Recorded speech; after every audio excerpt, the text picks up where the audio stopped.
you know, I'm a huge fan of Suicidal Angels, man. These dudes are out of Greece. They're fucking truly amazing. We were able to talk down to Nick, and their brand new album just came out literally a couple of weeks ago, man. It's called The Years of Aggression. And Nick is a fucking awesome dude. This band is an awesome band. In fact, their entire discography should be in your possession as a metalhead. I promise you won't be disappointed. And you won't be disappointed right now when you hear us talk to my main man, Nick, man. Let's check him out, talk to Nick, and play a jam off of the brand new release. Don't go nowhere. We got much more metal just shoving your ear holes tonight to get over the hump. Metal-O-Mania. To all those Metal-O-Maniacs out there, we got something special in store for you because, as you know, if you follow our show, we're big Suicidal Angels fans around here, man, and we're very happy to be joined on the line right now by Nick from the band. How are you today, brother, man? Thanks for joining us. Thank you very much for having me. Really fine. Hope the same for you. Fuck yeah, brother. Fuck yeah. I'm very happy to be talking to you, my friend, because I've been a fan for a long time. Thank you very much for your support. Awesome, brother. Well, let's talk a little bit about the band, man, if we can. I know you guys formed when you were 16 years old, right? That's correct, right? Yep, exactly. Tell me a little bit about that. Actually, I started the band as a school project. You know, it was recently I had discovered the music that kicked my bones. I had recently discovered thrash metal music, and I had just started playing the guitar. So the sooner I got into this thrash thing, I decided that I wanted to play this kind of music. So with a bunch of schoolmates, we just formed a band. Actually, it was like, as I told you before, a school project. We were just playing covers and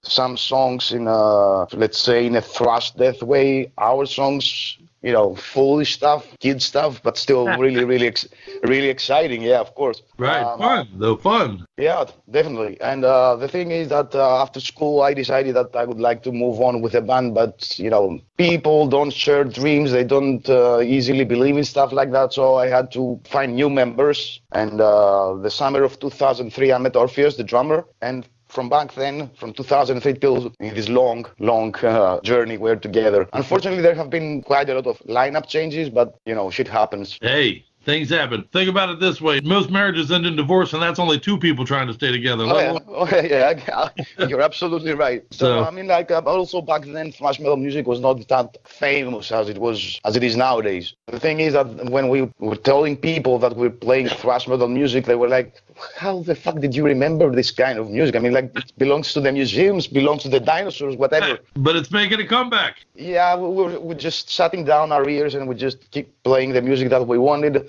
Also, unfortunately, back then it was kind of difficult to find a label, to find a booking agency and stuff like that, because the internet was not as it is nowadays, and the access to information was not as easy as nowadays. Right. So it took some time till we official release within the borders of Greece of 2006 with an EP called Armies of Hell. Then the next year we got our first contract with a California-based label called OSM Records. So we have the first album released in 2007. Right. And then more or less the story is well known, you know. That's right. Especially to those of us who love the band, and I'm one of them. So tell me a little bit about the scene there in Greece, though. I know, you know, we've talked to quite a few bands over the last few years out of Greece, man. We're big fans of like Amkin and several of the bands over there. You guys have a really kick-ass metal scene over there. I would like to say that Greece has a lot of really good bands in all kinds of metal music. No matter if you're listening to heavy or thrash or death or black or whatever, female fronted, whatever you want to hear, for sure there's gonna be a band from Greece that is gonna attract your attention.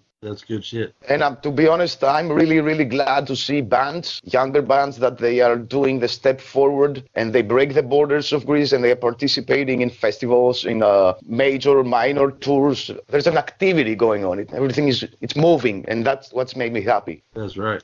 The metal scene is fluid again, man. I tell you, there are big festivals starting to come. The metal scene, we're taking over the world again. One brick at a time, we're taking over the world again. Yeah, the army's growing bigger.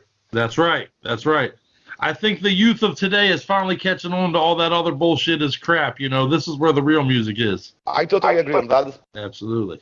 Well, and speaking of this being where the new good music is, let's talk about the new release, man. Let's talk about Years of Aggression. Tell me a little bit about the making of this record. We started the recordings of the drums in August of 2018 with our good friend York Uken at the Soundlot Studios. So we just finished the drums there, and then we went down to Athens to the Zero Gravity Studios, and we recorded the bass, the guitars, the leads, and the vocals there. It took almost a month, and then we made a pause like of a couple of weeks to get the whole album out of the system and out of our ears. And then I flew over to Sweden to the Fascination Street with Mr. Jens Bogren for the mix and the mastering. Around the end of October, beginning November, we had the first master in our hands.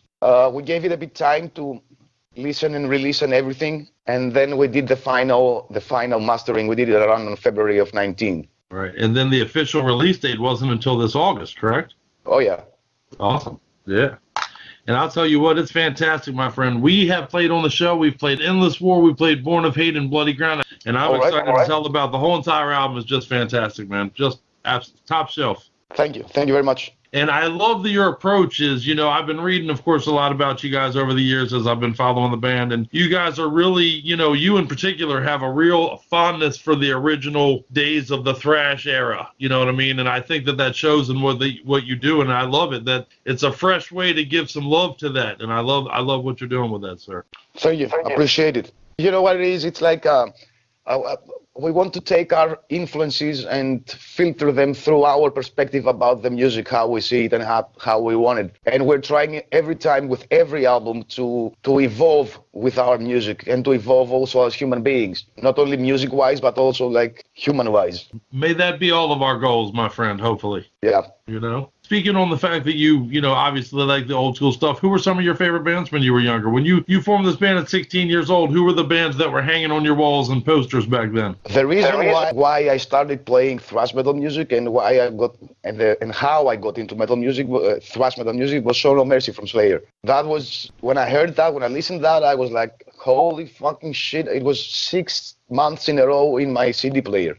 Yeah, I understand completely. I mean, the guy that I bought the CD, because it was a friend from school, he said at some point he asked his CD back, and I said I'm going to keep it a couple of weeks more, my friend. No, I'm not giving it. And that's how somehow I started finding out what this thrash is all about, and then all these great bands started finding out. And because if you went back in the days when you were entering a CD store, you could find like the album separated sometimes alphabetically or by genre. So I was entering the CD store and I was just like going to the thrash section. I was just like grabbing stuff without even fucking knowing what it is. And so I was going home and I was just listening. Right. Yeah. I think we miss it. We lost something since those days. I found a lot of bands that way. I found look, I have my King Diamond shirt on today. As a matter of fact, I found King Diamond that way. I found all kinds of bands by going into CD stores, looking at the album art and saying, I don't know what it sounds like, but it's going home with me. Yeah, that's totally something that I also did as a kid. And of course, I was asking for CDs from my friends and stuff. Like, what do you like? What's your favorite thrash CD? Give it to me. Yeah, stuff like that. Nowadays, when people are asking their friends, share with me the CDs that you love and the thrash CDs that you love, they're sharing Suicidal Angels CDs, sir. Hopefully. That's right. What's the plans right now to support this release? Do you guys have a leg of a tour set up kind of a thing, or is it kind of take it as they come, or what's your plans over the next couple of months? We have already announced our headlining show in Athens in the beginning of next year on the 11th of January, and we are in conversations and talk and negotiations with our management in order to find the proper tour to jump on. Right, absolutely. Well, we'll be looking forward for that, and when you put it out there, we'll share it on the show also. But absolutely, I suspect you're about to be very busy after this release, my friend. Yeah, it was a quite busy period. Of course, the promo interview period, and hopefully it's going to be busy touring as well. That's right. And speaking of the album, if everybody out there right now wants to go out there and pick up their copy, what's the best way for them to do it? What's the way that's most beneficial to the band itself for everybody to go get a copy of their brand new release? The easiest way and the fastest way is through our official site, and through our web store. Awesome. Just going to the official Suicidal Angels website, and you can grab it from there. Fantastic. Well, we'll make sure we share that on our Metal-O-Mania page and out there for everybody to be able to click on it easily and get a copy of the album, man. And I tell you what, brother, you kick ass, man. I really appreciate you hanging out with us here at Metal-O-Mania. Thank you very much for the invitation. Hey, everyone, this is Nick from Suicidal Angels, and you're listening to Metal-O-Mania. Keep it thrash.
And that's how you make a pussy yell.